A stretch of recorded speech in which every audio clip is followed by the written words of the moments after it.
Hey, what is going on, everyone, and welcome to Saturday, which is going to be one of my event update videos. So today we're going to be doing three things. We're going to be doing an event milestone update for the new Clone Chaos milestone, which is quite tough. If you ask me, this is the second half of the Madeline Pryor Goblin Queen milestone event. We're going to be covering that, and we're also going to be taking a look at two of the things related to the A Force of Nature. We're actually going to be looking at the A Force of Nature update again, but also the A is for Allies milestone that's specifically for that also started today regarding ISO 8 energy. So hopefully you guys all saved up your ISO 8 energy and raid stuff because that's what we're going to be going over today. So without further ado, let's get the show on the road.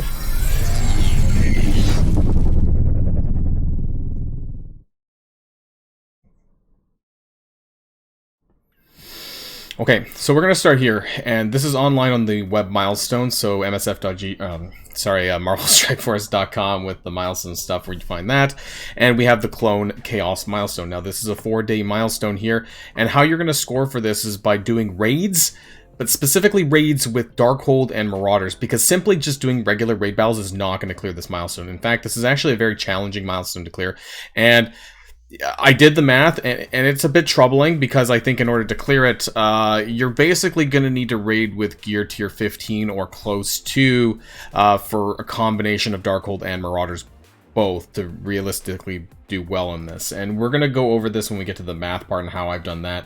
You do get 5 points for every one ISO 8 campaign energy spent, though, so that's a plus, and that might be able to help bridge the gap, but it's not going to be it's not going to help you entirely get there. So some of this stuff here is going to be really important in getting that extra mile. Now, what do you get in this milestone? Not so much different from the previous 4-day milestone, but what is important that I do want to point out is actually towards the end. And it's this Elite 4 credits, the 2,500. Now, there must have been a bug on the previous 4-day milestone, because what they showed was not Elite 4 credits, it was like Elite 4 star fragments. And I think there's going to be compensation for this because they really fucked that up and how that's supposed to be. Because the way that it looked was suggesting that it was part of a... I don't know if you guys remember, in the past there were these Elite 4 orbs that were automatically distributed to you and you didn't get to open them. So that's kind of what that was, and I thought that it would give you the other half here and basically giving it to you, but it appears not.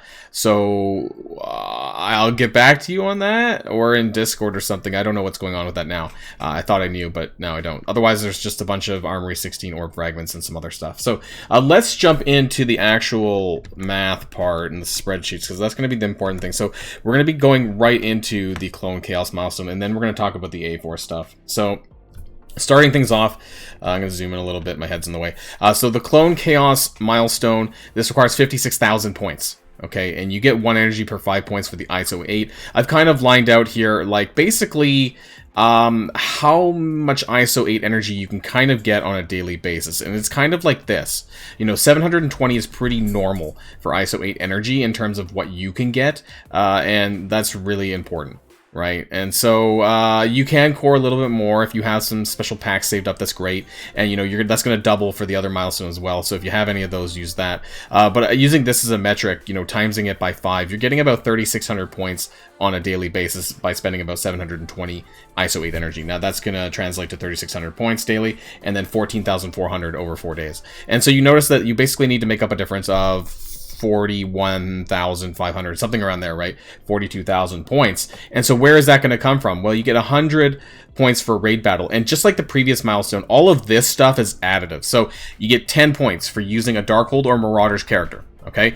And then for every gear tier above, basically 13 and above, this is all additive. So 10, 30, 60, 100. So if you have gear tier 15 Marauders, each of those characters are going to give you 200 points per Marauders member, plus 100 for that raid battle. So if you had 5 Marauders and they were all gear tier 15, hypothetically, then you would be getting 1,000 bonus points plus 100 for the raid battle. That would be 1,100 points for that raid battle. So that's not too bad, but the thing is that where you're going to be able to use these characters are going to be a bit challenging, right? Just to say the least. And so the way that I've done my calculations is through 18 raid attacks, 10 of them being in Greek Raid, and what I personally suggest is running Greek Raid 2.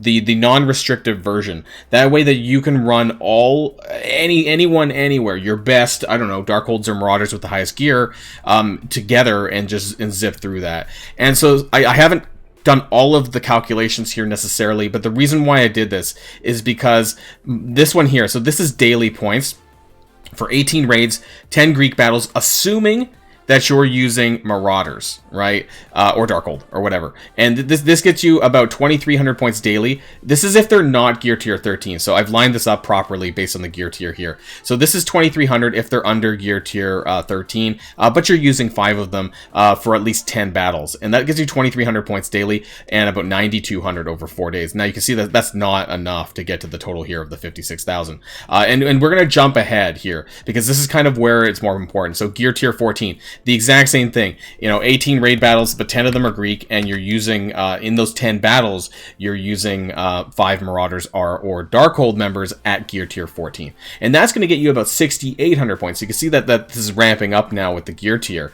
And so that's 6,800 daily, or 27,200 over 4 days. Now that's closer, right? Because 27,200 plus 14,000, that's about 41k. Not quite there yet. So it really depends on how high your gear tier is and how many battles you're doing. Maybe if you dumb down to Ultimate 7.5, not that I recommend doing this, but you can only use Darkhold in Mystic, right? Doomraid Mystic. And I don't recommend using Marauders in Doomraid Mutant because they're going to get trashed unless you want to throw the raid, right? And so the Greek raids are really the only great place to do this. But if you have gear tier 15 versions of them and you do the exact same thing, you do 18 raids, 10 of them are Greek, and you're using 10 of those battles with gear tier 15 now, Darkholds or Marauders, you're looking at about 9,800 points per day by doing those 10 Greek raid battles at gear tier 15 of 5 characters, right?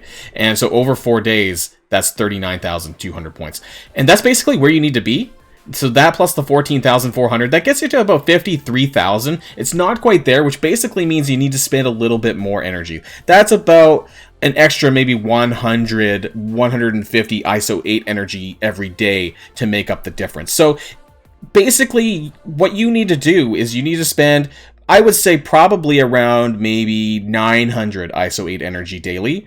And then you need to have gear tier 15 characters and using them as much as you possibly can over the 4 days in order to clear this milestone. It's a lot more challenging than the previous one, which was just using a Darkhold in Arena. And so for that reason, yeah, best of luck, Commanders. Yeah, I don't know what to tell you guys. It's a little bit more challenging. Try to run easier raids like in Greek 2. That's going to make it a bit easier to clear this, okay? But otherwise, if you're not using your highest rank, your highest gear tier Darkhold and Marauders for your raids, the points are just not really going to come in. So ISO 8 alone is not going to cover it. So just wanted to mention that part there. We're going to be moving on to the A Force of Nature update. This is A is for allies. This is the other one that went live here. I did not go over the milestone, but as far as what's available there, it's actually a pretty easy milestone. But all of this, there's not a lot of important stuff actually. It's just ions. Okay, so I don't really need to go over this. But the emblems are what important. You get 3,900 emblems by clearing this event. There's 100,000 milestone points, and basically it's 1 for 1. So that's 100,000 ISO 8 energy that you need to get. This is an alliance-based milestone. Keep in mind, so per day for the alliance needs to contribute this much energy, about 14,300 daily. This is equivalent to about 600 per person. So if you're in a full alliance, you only need to contribute about this much. And again, just like the other milestone, this is kind of the available ISO 8 energy that I shared with you, and 720 means it's more than possible to get 600. Now, if you're spending more for the Clone Chaos milestone, then you're more than likely going to clear this, right? It's not going to be a problem. So this actually doesn't require much information. It's pretty self-explanatory. That one is a bit easier. Now, as far as the A Force of Nature and where we're at right now with the event, I want to lay this out for you. I kind of laid this out before, I think. So just to recap, it's a 50,000 point milestone, 180 Spider-Woman shards up for grabs, 29,500 points is what's going to get you the 100 shard unlock for Spider-Woman, and then 45,200 points to get all of the 180 shards. Now, what we know so far is we know that the Captain Marvel's helmet is currently in the Goblin Queen Madeline's event. I got this now, which is great. There's also 8,000 points for the Victory Blueprint event, which is going to be starting on Wednesday. I'll be doing another spreadsheet for that when that comes back around, so that's going to be good there too. We have currently we don't know where Nico Minoru's staff is going to be yet, so keep an eye out for that one, I suppose. But as far as how many emblems have been up for grabs, this is what we have so far. So I've color-coded this as week 1 and week 2. We had the in-game mail, which was a randomly distributed 1 to 300 emblems. We had the 1 core offer at the first day, which was 300 emblems. We've had 1,116 that is available in the Goblin Queen milestone plus the helmet. So that's about 7,116. And then 1,300 from the first Quick Rumble Blitz. 3,900 in the A is for Allies that just started today, and we have the Victory Blueprint milestone, which is going to be on Wednesday, and the Quick Rumble 2, which is coming. So we don't know how much is in there yet. But the subtotal so far of the emblems that you should have after A is for Allies, and you've done all this other stuff, is about 12,616. This does not include, though, the 1 to 300 random emblems. So just to kind of give you a heads up of what I'm at, is that, like I said, I'm just about 9,000. And that's pretty good. That was after picking up Captain Marvel's helmet. And so you can see that the 9,000 that I'm at plus the 3,900 is going to bring me to about 12,900. I'm a little bit ahead because I actually picked up like 265 of the random emblems from the in-game mail. So I am a little bit ahead of this. But that's exactly where you should be if you've done all of everything up to now, free to play. This is basically what's available. Now, comparing this to the unlock, well, we're not quite there yet, are we? 29,500. So we're definitely going to need Jessica Jones's jacket for 8K, plus whatever's available in this coming week 2. So I don't know which week we're going to end up unlocking Spider-Woman at. It's probably going to be in week 3 before people start unlocking Spider-Woman, but I just wanted to give you all an update as to where you should be as far as your emblems go. It's basically around this free to play, and that's the update here for Saturday with Boilon. Hopefully you guys can do okay on this web milestone. There's not a lot of great rewards there, and there's no emblems on there that I saw, so it's not a huge deal if you don't clear it. But yeah, you're gonna need to use like the highest gear tier Marauders or Darkholds that you have where you can use them in order to make that work. Probably in the gear tier 14, 15 range if you even want to think about clearing it, or you're gonna have to spend more on the ISO 8 energy. So that's it for this update. Hope you guys enjoy the rest of the weekend, and I know I will because I'll be seeing Doctor Strange Multiverse of Madness on Monday. So no spoilers in the Discord. You know, and maybe if anyone wants to talk about it, we can talk about it after Monday. But until then, stay safe and healthy. I'll see y'all later. Boilon signing out.